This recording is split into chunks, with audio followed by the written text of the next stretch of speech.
በስመ አብ ወወልድ ወመንፈስ ቅዱስ አሐዱ አምላክ አሜን። ዮም ፍስሐ ኮነ በእንተ ልደታ ለማርያም። ልደታ አዴና ቅድስተ ቅዱሳን ድንግል ማርያም አንደበታዊ ኣይኮነን። ካብ ጽንሰታ ክሳብ ልደታ ኩሉ መስተንክር እዩ።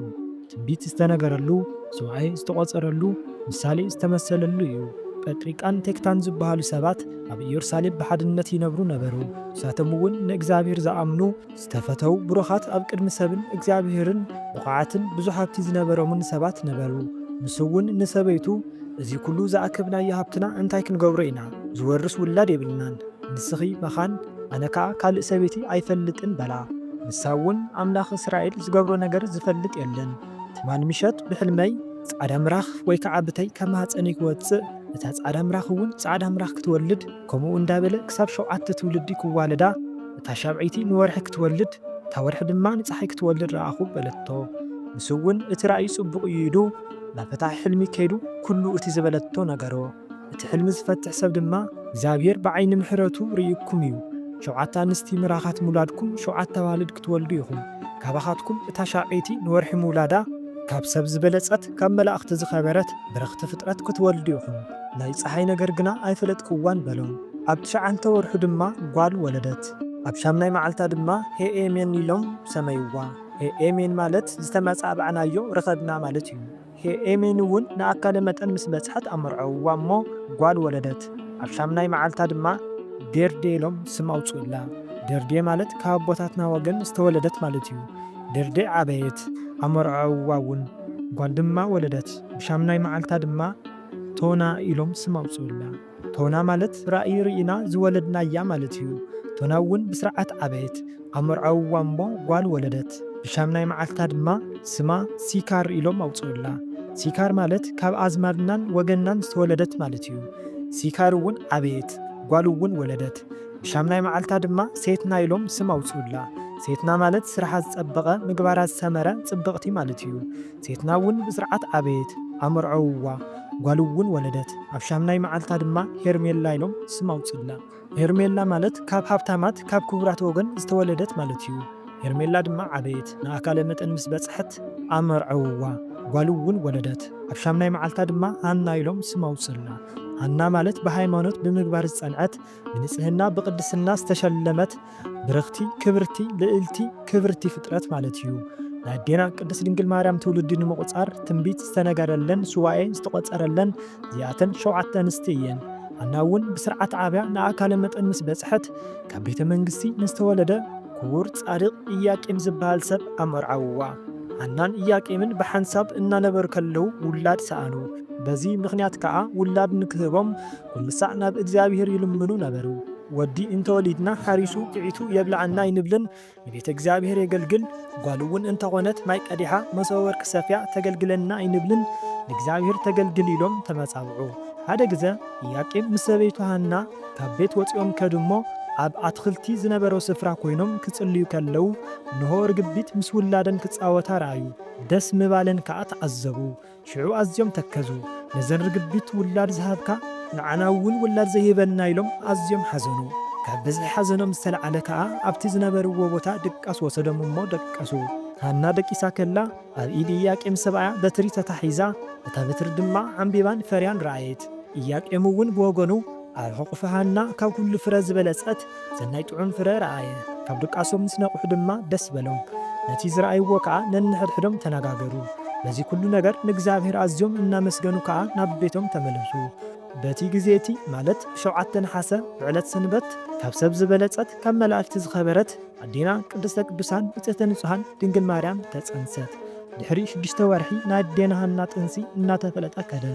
ነዚ ዝሰምዑ ቤተሰባ እቲ ዝኾነ ነገር ንምርኣይ ኢሎም ብሓባር ናብ ቤት ኢያቄምን ሃናን መጹ። እዚ ነገር እዚ ከመይ እዩ? ኣብ እርግናኺ ብሓቂ ጠኒስኪ እናበሉ ከዓ ተገረሙ። ንምርግጋጽ ዝኣክል ከዓ ከብዳ ክድስሱ ጀመሩ። ሓንቲ ካብ ኣዝማድ ኣዴና ንቅድስት ሃና ጓል ኣርሳብን ዓይኒ ዝዓወረት ነበረት እሞ ከብዳ ምስ ዳሃሰሰት ብቕጽበት ሓወየት። ንቅድስት ሃና ድማ ክብሪ ይግባኣኪ ዓለም ካብ ዝፍጠር ከማኺ ብማሕፀኑ ዕውራት ዓይኒ ዘብርህ ኣይረኣኹን በለታ። ኩሎም ኣዝማዳ ድማ ሰገዱላ። ፀሓይ ካብ ኮኸብ ከም እትኸብር ኣብ ቅድሚ ኩላቶም ኣዝያ ኸበረት። ንብዙሓት ሕሙማትን ድኑሳትን ከዓ ነታ ኣብ ማህፀና ተጼራ ዝነበረት ልዕሊ ኩሉ ፍጥረት ዝኾነት ቅድስት ድንግል ማርያም ተፈወሱ። ነዚ ዝሰምዑ እስራኤላውያን እውን እነሆ ሃና ሰበይቲ ኢያቄም ጠኒሳ ብጥንሳ ጌራ ከዓ ብዙሓት ሕሙማት ትፍውስ ኣላ። ስለዚ ኣብ ልዕሌና ክነግሱ መንግስቲ እስራኤል ከዓ ከፍርሱ እዮም ብምባል ኣዝዮም ተረበሹ። መወዳእታ ከዓ ብደረባ እምኒ ክቐትልዋ ተቋጽሩ። እንተኾነ ቅዱስ እግዚአብሔር ኣምላክ እቲ ፈጣን መልአኽ ቅዱስ ገብርኤል ናብ ሃናን ኢያቄምን ንረድኤት ለኣኾ። ሒዙዎም ከዓ ናብ ደብረ ሊባኖስ ገደ። ኣዴና ቅድስት ድንግል ማርያም ብሓደ ጉንበት ኣብ ደብረ ሊባኖስ ተወልደት። ስማ ከዓ ማርያም በልዋ። ማርያም ዝብል ስም ክትርጎም ከሎ ማር ማለት ኣብዚ ዓለም ካብ እንምገቦ ኩሉ ምግቢ ንኣፍ ዝጥዕም ንልቢ ዝምስጥ መዓር እዩ። ኣብ ገነት እውን ቅዱሳን ያም ዝበሃል ምግቢ ኣለዎም። ንኽልቲኡ ክነራኸቦ ከለና ማርያም ዝብል ስም ንረክብ። ስለዚ ናይ ማርያም ስማ ካብ ኩሉ ዝበለጸን ዝኸበረን ከም ዝኾነ ንርዳእ ማለት እዩ። ማርያም ማለት ጸጋን ሃብትን ማለት እዩ። ንግዚኡ ነቦኣን ነዲኣን ሃብትን ጸጋን ኮይና ተዋሃበት። ፍጻሚኡ ግና ንኹልና ምእመናን ጸጋን ሃብትን ኮይና ተዋሂባትና እያ። ማርያም ማለት መራሒት መንግሥተ ሰማያት ማለት እዩ። እዚ ከመይሉ እንተተብሃለ እንሆ ሎሚ ኣብዛ ዓለም ንዕውር መራሒ በትሪ ከም ዘድልዮ ንሳ ከዓ ምኽንያት ድሕነት ብምዃን ንመንግሥተ ሰማያት መራሒት ኮይናትና እያ። እተን 4 ናይ ስመ ማርያም ፊደላት እውን ከም ዝስዕብ ትርጉም ይህባ። ማ ማለት ማህደረ መለኮት ምሕደሪት መለኮት፣ ር ማለት ርግቤ ይቤላ ሰሎሞን ብርግቢት ዝመሰላ፣ ያ ማለት ያንቃዓዱ ሃቤኪ ኩሉ ፍጥረት ናባኺ የንቃዓዱ፣ ም ማለት ምስኣል ወምስጋድ ወመስተስረየ ኩሉ ኃጢአት ማለት ዝቐደሙ ኣቦታትና ካብ ሞት ናብ ሕይወት ዝተሳጋገሩላ፣ ሎሚ እውን ምእመናን ኩሎም ብወዳ በኢየሱስ ክርስቶስ ኣሚኖም ብቃል ኪዳና ተማሕጺኖም ንመንግሥተ ሰማያት ንምውራስ ተስፋ ዝገብሩላ ኣዴና ቅድስት ድንግል ማርያም እያ። ብልደት ቅድስት ድንግል ማርያም ጩራ ሓድነት ተጀመረ። ነዚ ርእዮም ኩሎም ኣዝማዳት ሓጐሱ። ከምኣ ዝመሰለት ጽብቕቲ ውላድ ርእዮም ስለ ዘይፈልጡ ከዓ ኣዝዮም ባህ በሎም። ን7 መዓልቲ ዝኣክል ከዓ ብሓባር ንኣምላኽ መስጊኖም ናብ ዓዶም ተመለሱ። ብድሕሪ እዚ ስድራ ቤታ ብጽቡቕ እናተኸናኸኑ ክሳብ 3 ዓመት ዝኣዕበይዋ። ልክዕ 3 ዓመታ ምስ መልአት ግና ከምቲ ቀዲሞም ዝኣተውዎ መጽበዓ ብ3 ታሕሳስ ናብ ቤተ መቕደስ ኣምላኽ ወሰድዋ። ኣብ ቤት መቕደስ ኣምላኽ ከዓ ብንጽህናን ብቅድስናን ትነብር ነበረት። ቤተ ክርስቲያን እውን ነዛ ዕለት እዚኣ ወትሩ ብዝተፈላለየ ውዳሴን ቅዳሴን ማህሌትን ክትዝክራን ክተኽብራን ትነብር ኣላ። ይኹን እምበር ካብቲ ኣብ ቤተ ክርስቲያን ዝግበር ስርዓተ ጸሎትን ማህሌትን ብዝተፈለየ ኣብ ሕብረተሰብና ባህ ዝብል ትውፊት ድማ ከም ዘሎ ካብ ኩልና ዝተሰውራ ኣይኮነን። ቅድስት ድንግል ማርያም ምስ ተወልደት ኣብቲ ከባቢ ዝነበሩ ሰባትን ኣዝማዳ ሃናን ንቅድስት ሃና ከም መብጽሒ ሓረስ ቅጫን ጥቕጥቆን ቆሎን ገዓትን ሒዞም ይመጽዋ ይበጽሕዋ ነይሮም።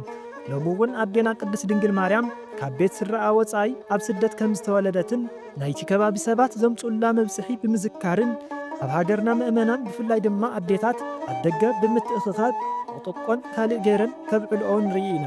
ነቲ ካብ ወለዶ ናብ ወለዶ ክሰጋገር ዝጸንሐ ቅዱሱን ክቡርን ባህልና ኣዴታትና ኣብዚ ዕለት ከምቲ ስርዓት በብኸባቢየን ተኣኪበን ምስ ኩሉ ብሓጎስን ብፍቕርን ብፍላይ ድማ ኣብ ቤተ ክርስቲያን ብምኻድ ንኽብሪ ኣዴና ቅድስት ድንግል ማርያም ብዝገልጽ ዜማ ክውድሳን ከመስግናን ንዝሰኣኑ ድማ ከብላዓን ከስትያን ይውዕላ። ነዚ ከምዚ ዝኣመሰለ ናይ ምትሕግጋዝን ምትሕቑቓትን ሓድነታዊ ትውፊትና እምበኣር ክንዕቅቦ ይግባአና። ልደት ድንግል ማርያም ሓጎስ ኩልና ንሕና እውን ኣዴና ቅድስት ድንግል ማርያም ብጽእትን መትሕተ ፈጣሪ መልዕልተ ፍጡራን ስለ ዝኾነት ነዛ ዝተወለደትላ መዓልቲ ባሕቲ ጉንበት ብዝበለጸ ኢና ንኽብራ። ኣዴና ቅድስት ድንግል ማርያም ብምውላዳ እቲ ሓጎስ ኣብኦም ጥራሕ ከይተሓፀረ ንሙሉእ ህዝበ ክርስቲያን እዩ።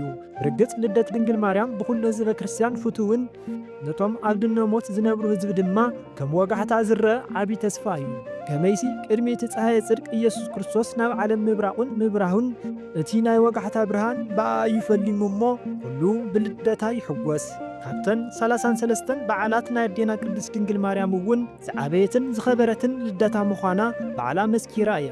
ኣነ ካብ ጸልማት ናብ ብርሃን ካብ ጸቢብ ናብ ገፊሕ ዝወፃ ሁሉ ኣቦይን ኣደይ እውን ካብ ሓዘኖም ዝተጸናንዕሉ ስለ ዝኾነ ልደተ እየ ዝፈቱ ኢላ መስከረት።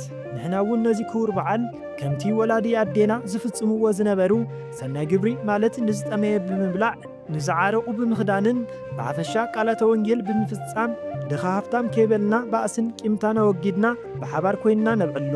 ንኣባ ሕርያቆስ ብቅዳሴኡ፣ ንቅዱስ ኤፍሬም ብውዳሴኡ፣ ንቅዱስ ያሬድ ብማህሌቱ፣ ንኣባ ጊዮርጊስ ብሰዓታቱ ዘይተፈለየቶም ንዓናውን ኣይትፈለየና ወስብሃት ለእግዚአብሔር ወለወላዲቱ ድንግል ወለመስቀሉ ክቡር ዮም ፍስሐ ኮነ በእንተ ልደታ ለማርያም